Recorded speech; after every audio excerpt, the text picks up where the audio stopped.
สวัสดีเพื่อนทุกคนวันนี้เราจะแบนั่งเรือไปเที่ยวฝั่งโน้นค่ะซื้อตั๋วเสร็จแล้วก็เอามาเสียบตรงนี้แล้วเราก็รถมอเตอร์ไซค์หรือรถจักรยานของเราผ่านมาตรงนี้ค่ะเนี่ยค่ะเสร็จแล้วเราจะรอเรือมาทุกครึ่งชั่วโมงมี1 คันค่ะเรือมันจะเริ่มตั้งแต่8 โมงถึง10 โมงตอนกลางคืนค่ะทุกวันเราไปฝั่งโน้นเสร็จแล้วเดี๋ยวเราจะไปเที่ยวเบลเยียมค่ะชายทะเลขนอกเกิดอันเนี้ยค่ะคือรถมอเตอร์ไซค์ที่เราจะนั่งข้ามไปฝั่งโน้นเดี๋ยวเอาไปในเรือสำหรับที่โน่นเขาก็จอดรถจักรยานแล้วก็ไปนั่งรถไฟต่อตรงโน้นค่ะอันนี้เก็บจักรยานไว้ตรงนี้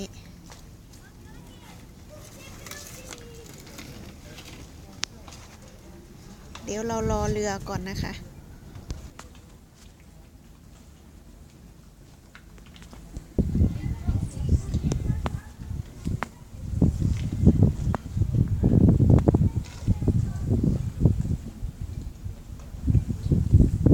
เรือก่อนค่ะเรือของเรายังไม่มา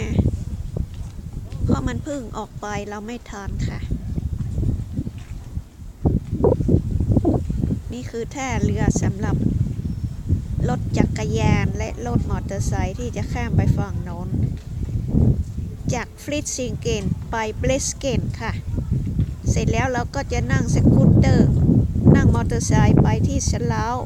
จากสลาวเราสามารถไปเที่ยวประเทศเบลเยียมได้ค่ะ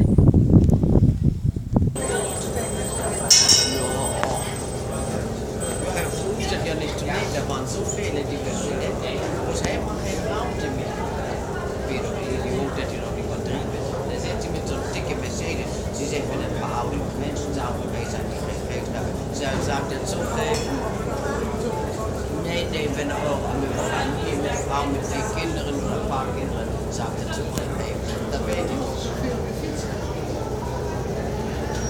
Was ich dachte, mit dem Mercedes, die kann. Ich tue das. Ja. Und dann will ich